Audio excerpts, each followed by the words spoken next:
kasama na po namin ito si Ka-Astra, sina Atty. Ted, Atty. Yvette, simula po ng laban ni Tatay Digong na nandiyan na po kami. Ito pong liderato niya, pinamumunuan po ni Mayor Benji, ang Team Muswag. Ang pinaglalaban po namin ay lideratong Matanos. Lideratong Matanos sa Bicol po in our dialect, pero ang ibig sabihin po niyan is maayos na liderato. Liderato na magsisilbi po sa lahat. Kasi po ang sabi ni Mayor Benji, hindi po kami ang pagsisilbihan, dapat kami po ang nagsisilbi sa lahat. Kung inyo po mamarapatin, siguro kung may mga pamphlets po dyan si Mayor Benji, makikita po ninyo ang vision niya sa tabako.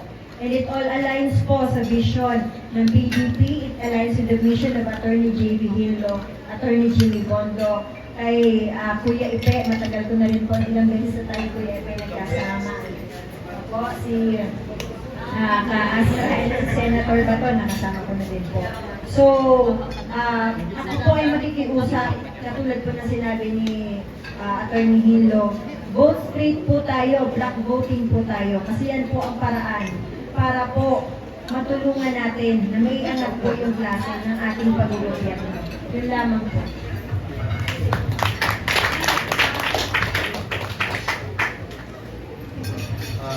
Pwede naman ho natin pagsalitain ng ang first nominee ng ADP party list na si Ma'am Astra Naik.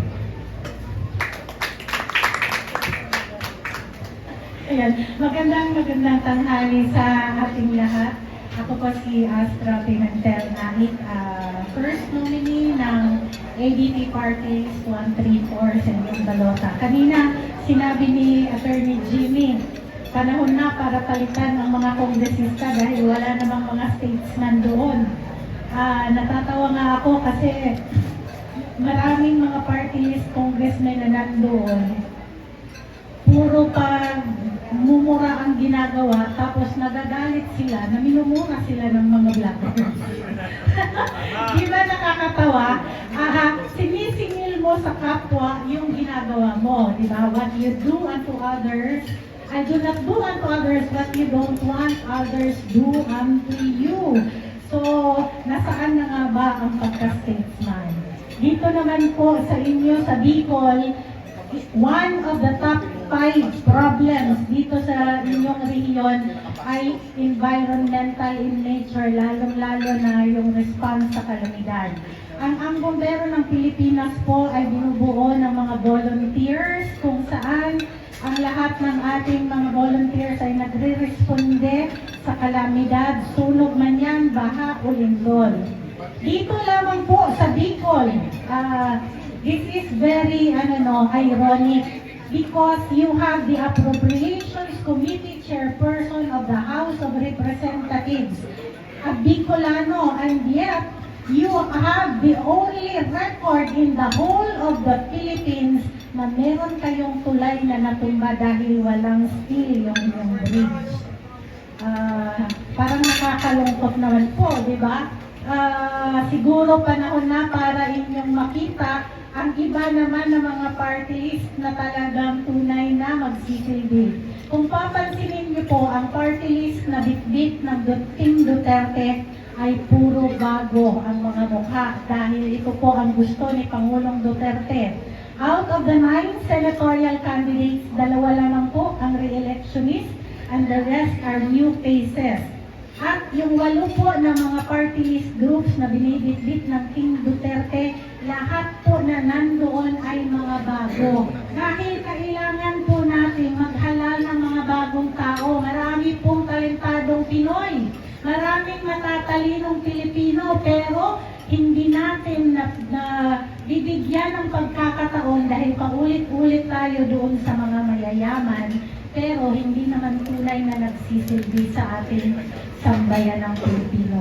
Bakit kinakailangan may kapartner ang ating mga senador sa House of Representatives? Because the House of Representatives, it is where all the laws emanates from. Nagsisimula po sa House of Representatives ang pagbabalangkas ng batas bago ito maipasa sa Senado.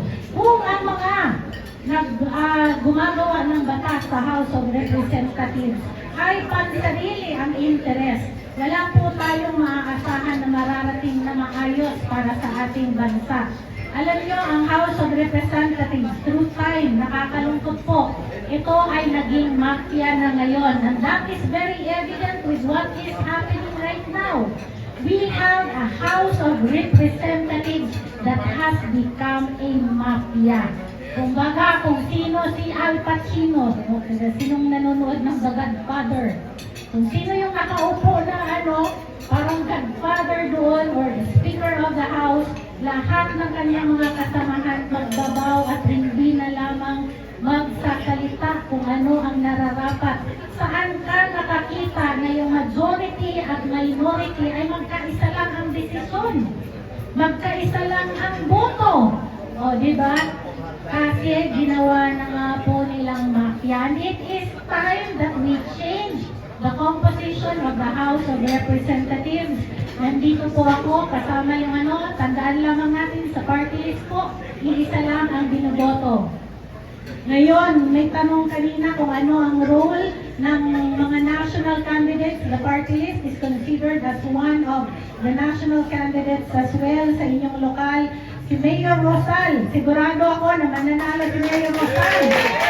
Dahil ang Tabaco City ay kailangan ng pagbabago. O, siya natin ang buhay, si Mayor Rosal. Kailangan iba naman, wag na kayo nagbalik. Diba? Dahil sa dinami-dami ng pangangailangan ng tao dito, hindi pa maaari na paulit-ulit na lamang at hindi kayo nagdadala ng panibagong boses, panibagong liderato. Nakita niyo naman po ang ugali ni Mayor Rosal, maaasahan niyo po. Kami po ay magiging katuwang ni Mayor Rosal sa kanyang mga proyekto dito sa Tabaco dahil tunay na nanindigan siya para sa kababayan natin at tunay na nanindigan sa tunay na liderato at yan ang ating Pangulong Duterte at ang ating Vice President Inday Sara Duterte. Maraming salamat at magandang hapon sa ating lahat. Kung vote straight kayo sa national, vote straight din dapat dito sa lokal. At lahat ng konseral ay ihalal dito sa Tabaco City.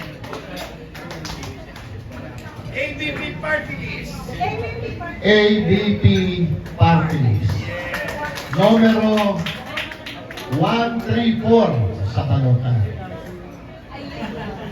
Marapatin niyo po. Marapatin niyo po. Ang lineup po ng PDP Senatorial Malls. Ang number 10 sa